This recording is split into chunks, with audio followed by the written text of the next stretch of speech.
Hello, this is Todd Luck, and this is a review of the Valeria miniseries from Marvel Comics. So this is a 5-issue miniseries that's part of the Age of Conan line, and it deals with Valeria, who is best known for her appearance in Red Nails. And so the 5-issue miniseries has wrapped up, so let's take a look at it. So in my initial review of the first issue, I said this cover knocked it out of the ballpark, and it still absolutely is amazing. And so are the other covers in this series. I mean, this is just really gorgeous stuff. I mean, Valeria just looks beautiful. She kicks ass. These are very dynamic covers. I mean, they just really just pop out. I mean, they're just so vibrant and colorful and alive. And just, I mean, these are amazing. If a cover alone is worth getting an issue for, I would say, your $4 is well spent. I would recommend, if you're going to get this, to get the single issues just so you can have these covers to display if you want them. But along with the covers, there's also a very, very good serialized prose story in the back. It's about 2 or 3 pages of prose in the back of each issue, and it's on Thothamon, and it's leading into his first appearance in the Robert E. Howard stories.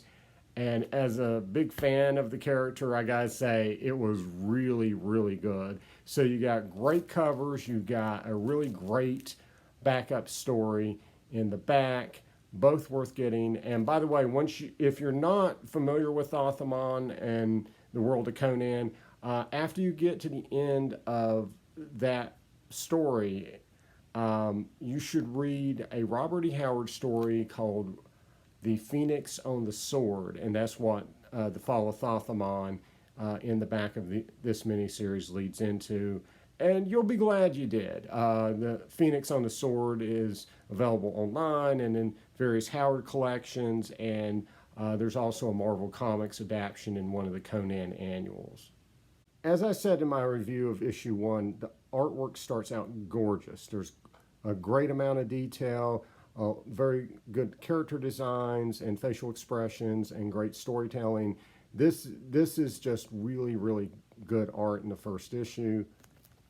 I felt like the artwork got a little more uneven towards the end, but it's still good throughout and could still be quite good even at the end of the story, which, in this day and age, a lot of artists just, don't hold up on those last few issues. And, this is a series where the artwork is good throughout. And so, as I said in my initial review, this is an excellent first issue. It tells you who Valeria is, that she's on a quest to avenge her brother, and just has a really wonderfully quirky scene in the bar. That is probably one of my favorite sword and sorcery scenes ever. It's just really quirky and really clever. I wish everything in here was as good as that bar scene. But, what is here is solid, if a little cliched, like, oh, she wants to be the best swordswoman and she wants to avenge her brother. You've seen this stuff before. The subsequent issues are a little more decompressed, and there's less to fill those issues.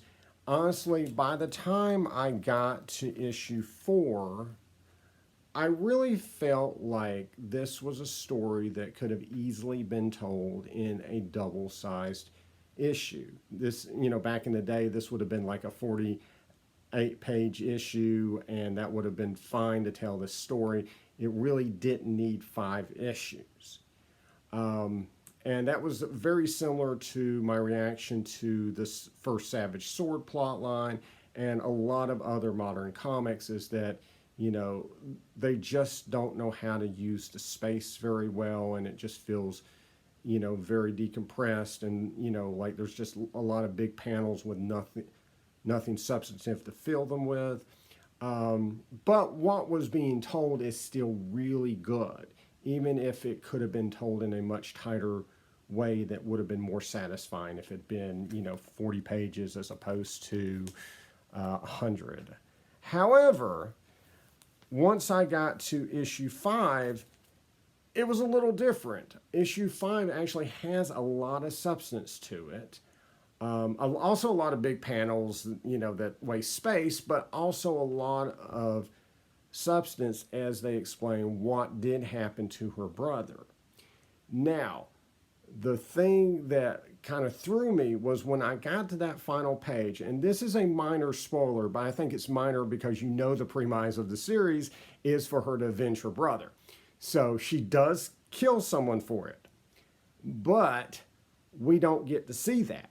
We actually just see one panel of the aftermath of that, and we don't get to see the confrontation at all, or how it happened or anything like that. And to me, that was a little anticlimactic, at least the first time I read it. But there's a couple different ways you can view this miniseries. As a drama, if you're viewing it as just Valeria's journey in discovering who her brother was and why he died, then her discovering those secrets basically ends the story, and we didn't need a big, long, drawn-out sequence where she goes after the person she holds responsible for his death. But if you're also looking at it through the veil of Valeria wanting to be the best swordswoman in Aquilonia and this absolute badass, which is also part of this story, then yes, that is anticlimactic, and we really needed a sequence, even if it was just stealth and her sneaking in and stabbing him to death in his sleep, which could have happened. We just don't know what happened in that sequence, or her fighting her way to him, or, whatever happened would have been really great. And so I actually felt like there should have been a 6th issue. So it's this weird sort of pacing where it feels like it's stretched out in the middle, but then it ends abruptly. So there's definitely some issues with pacing. I feel like the story, though, is really good, but it just has, a few minor issues with the pacing. So overall, between the artwork and the story and the covers and that really awesome Thothamon backup story, I would say this is worth $4 a pop. I would recommend picking this up as individual issues, and you can do that anywhere comic books are sold. You can go to online comic retailers like mycomicshop.com, or you can go on eBay where you can compare, shipping prices and things like that. Or you can go to your local comic shop. I'm not sure if they'd be able to order all the issues or if they might still have all the issues left. It's very possible. Sometimes things will linger for 5 months, but if not, you can definitely get them online. So what's next for Marvel Comics Conan? Currently, they are doing the Serpent War miniseries, and that is a miniseries that has Solomon Kane and Dark Agnes in it. And I've already reviewed this first issue, and I wasn't that impressed with the execution, but the characters in it are very exciting. And so we're actually going to get a Dark Agnes miniseries early next year, which is awesome. There's also going to be a miniseries called Conan Battle for the Serpent Crown, and it's going to be Conan in modern-day Las Vegas fighting Mephisto for the Serpent Crown, which is this artifact of cosmic power that is from the old Avengers comics. It doesn't really sound that exciting to me, but I mean, would you guys like to see me review that first issue of that miniseries? Because I'm certainly willing to try it out, and I'll probably will pick it up just to review it. And one thing I did want to mention, because of the Serpent War miniseries, they have reprinted the Valley of the Worm adaptation. This is a great Robert E. Howard story that was adapted with Gil Kane art, and this is part of the True Believers dollar reprint line, and so I highly recommend this. You should be able to get your local comic shop to order that, or go online and order this. If you don't own this comic, get it. This is from the 70s, Gil Kane art, Robert E. Howard story adaptation. Good stuff. So that's it. I recommend picking up Valeria and giving that a try. I'm going to be trying some more of the new series that they put out of Conan at Marvel. And I'm also following the Edgar Rice Burroughs stuff from American Mythology, and I've got a bunch of reviews of that on my channel. Finding it to be pretty solid storytelling, even though they don't have the resources of Marvel. They can still put out some pretty good yarns. So like and subscribe for more videos, and until next time, see ya.